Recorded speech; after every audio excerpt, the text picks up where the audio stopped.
আসসালামু আলাইকুম। BD investor কনসালটেন্টের পক্ষ থেকে সকল বিনিয়োগকারীকে স্বাগত জানাচ্ছি। বরাবরের মতোই আমরা আপনাদের নিয়ে শেয়ার বাজার মার্কেটের অ্যানালাইসিস নিয়ে হাজির হলাম। আগামী সপ্তাহে শেয়ার বাজার কেমন হতে যাচ্ছে গুরুত্বপূর্ণ আজকের এই ভিডিওটি লক্ষ্য করুন। আশা করি আপনারা উপকৃত হতে পারবেন।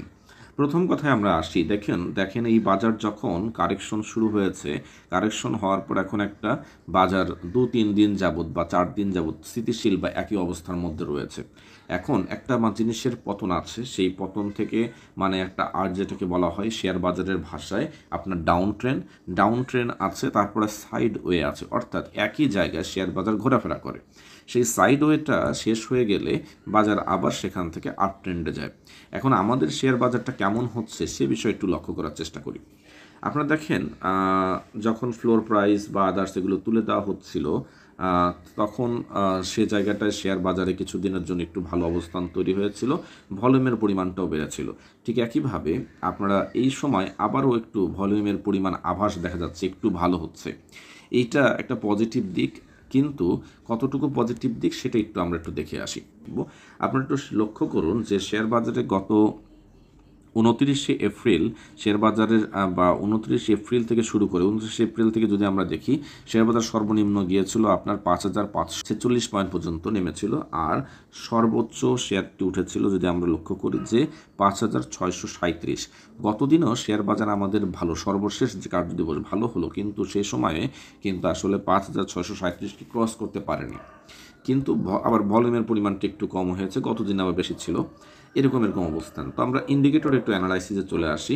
প্রথমে আমরা RSI আপনারা যদি লক্ষ্য করার চেষ্টা করেন, তখন আপনারা দেখবেন যে এই অবস্থানটা কোন অবস্থানে রয়েছে, বাজারের মানি ফ্লোটা মানির বা বাজারে আগ্রহ কেমন।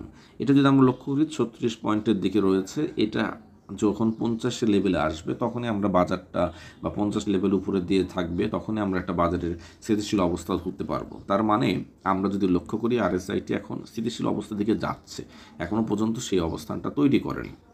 এরপরে আমরা MACD ইন্ডিকেটরটা নিয়ে আসি।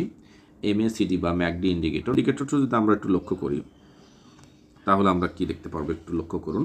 MACD ইন্ডিকেটর অলরেডি কিন্তু আপনারা দেখতে পাচ্ছেন MACD ইন্ডিকেটরের ক্ষেত্রে, তাহলে আপনারা দেখতেই পাচ্ছেন যে মুভিং অরেঞ্জ লাইন ব্লু লাইনকে অতিক্রম করে সামনে এগিয়ে যাচ্ছে। এটা একটা পজিটিভ দিক। যখনই আপনার অরেঞ্জ লাইন ব্লু লাইনকে ক্রস করে এগিয়ে যাবে, এটা একটা বাই সিগন্যালের ক্ষেত্রে একটা সবচেয়ে ভালো দেয়। আমরা মুভিং এভারেজ নিয়ে আসবো। মুভিং এভারেজটাও আমরা দেখব যে এই মুভিং এভারেজটা কেমন রয়েছে। আপনারা যদি একটু লক্ষ্য করেন যে MACD ইন্ডিকেটরটা অবস্থান, RSIর অবস্থানটা আমরা দেখালাম, মুভিং এভারেজটা একটু লক্ষ্য করুন। মুভিং এভারেজের বিষয়টা হলো যে যখন মুভিং এভারেজ এই যে ক্যান্ডেলস্টিকের উপর দিয়ে যখন মুভিং এভারেজের একটা রেখা চলে যাচ্ছে, এই রেখাকে এসে ক্যান্ডেলস্টিকগুলো টাচ করবে এবং এটাকে অতিক্রম করে চলতে থাকবে, তখন বাজারে একটা বাই সিগন্যাল দেবে। এখনও পর্যন্ত আমরা যদি বলি যে বাজারে কিন্তু সেইভাবে পজিটিভ বাই সিগন্যাল আসেনি, কারণ আরও একটু উঠলে আপনার বাজারে একটা বাই সিগন্যাল আসবে। আমরা যদি লক্ষ্য করি যে অবস্থানের বাজারটি রয়েছে, এটা যদি গিয়ে আপনার গত দিনে যদি ওখানে শেষ না হয়ে আপনার যদি দেখা যেত যে 5,639 পয়েন্ট, অর্থাৎ এই মুভিং এভারেজকে টাচ করে যদি আপনার দেখা যেত যে বাজার ক্লোজ হতো, তাহলে আমরা এটাকে একটা বাই সিগন্যাল ধরতে পারতাম। তাহলে এই সব যে ইন্ডিকেটর রয়েছে এগুলো বাই সিগন্যাল এখনও দেওয়ার মধ্যে রয়েছে, বা এখনও বাজারের স্বাভাবিক অবস্থা তৈরির দিকে যাচ্ছে এবং যথারীতি ভলিউমের পরিমাণটাও বাড়ছে। এটা একটা পজিটিভ দিক। এটা একটা পজিটিভ দিক। তো এইভাবে যদি বাজার সামনের দিকে অগ্রবর্তী হতে থাকে, তাহলে আমরা আশা করতে পারি যে বাজারে একটা ভালো অবস্থান তৈরি হতে পারে। এখন ব্যাপারটা হলো যে অনেক বিনিয়োগকারী এখানে হতাশাগ্রস্ত অবস্থায় রয়েছেন। তারা মনে করছেন যে আসলে বাজার ভালো হবে না, বাজারের অবস্থানটা এরকম।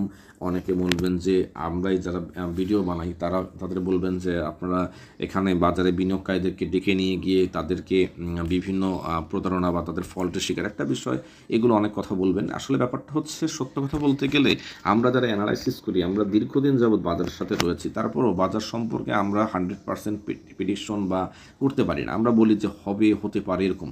এরপরে নানান ধরনের ঘটনা ঘটে। তো এখন সেইগুলোকে আমরা অতিক্রম করে আমাদের বিনিয়োগ করি এবং সেখান থেকে প্রফিট তুলে নিই। এখন ব্যাপারটা হলো যে আপনি যদি শেয়ার বাজার সম্পর্কে না জানেন, টেকনিক্যাল ফান্ডামেন্টাল অ্যানালাইসিস না জানেন, আপনি বিপদে পড়বেনই। আপনার দ্বারা কোনো দিনই শেয়ার মার্কেট হবে না। এখন কি, যে কোনো বিজনেস, আপনি যদি একটা বিজনেস ভালোভাবে জানেন তবেই আপনি সেখান থেকে ভালো প্রফিট করতে পারবেন। তো যাই হোক, আমরা যে কথাটি বলছি যে এখনও বাই সিগন্যালের অবস্থানটা তৈরি করতে পারেনি। বাই সিগন্যালটা তৈরি হলে এবং তৈরি হতে মুভিং অ্যাভারেজে টাচ করতে হবে এবং টাচ করবে বা এই বাই সিগন্যাল দেওয়ার দিকে যাচ্ছে, অর্থাৎ বাজার কিছুটা ভালো হওয়ার সম্ভাবনা রয়েছে। আপনারা যদি লক্ষ্য করেন গত দিনে যত শেয়ার হল ট্রেড হয়েছে সবগুলো শেয়ার কিন্তু কারেকশন হয়ে সেখান থেকে বাড়ছে, অর্থাৎ এখন যারা ওই যে দামে শেয়ারগুলো পাওয়া যাচ্ছে সে দামে যদি কিনে রাখেন, আশা করা যায় সেখান থেকে একটা প্রফিট আপনারা জেনারেট করতে পারেন। কারণ অনেকটা কারেকশন হয়েছে মার্কেটে। আপনারা যদি লক্ষ্য করেন কোনো একটা কিছু যদি দাম 10 টাকা থেকে 5 টাকা হয়ে যায়, আপনি কিন্তু কিনে রাখবেন। তো একটা সময় আমরা বাজারেও এই অবস্থানটা দাঁড়িয়েছে, কারণ যে কোনো শেয়ারই দেখা যাচ্ছে অনেকটা বেশ খানিকটা কারেকশন হয়েছে।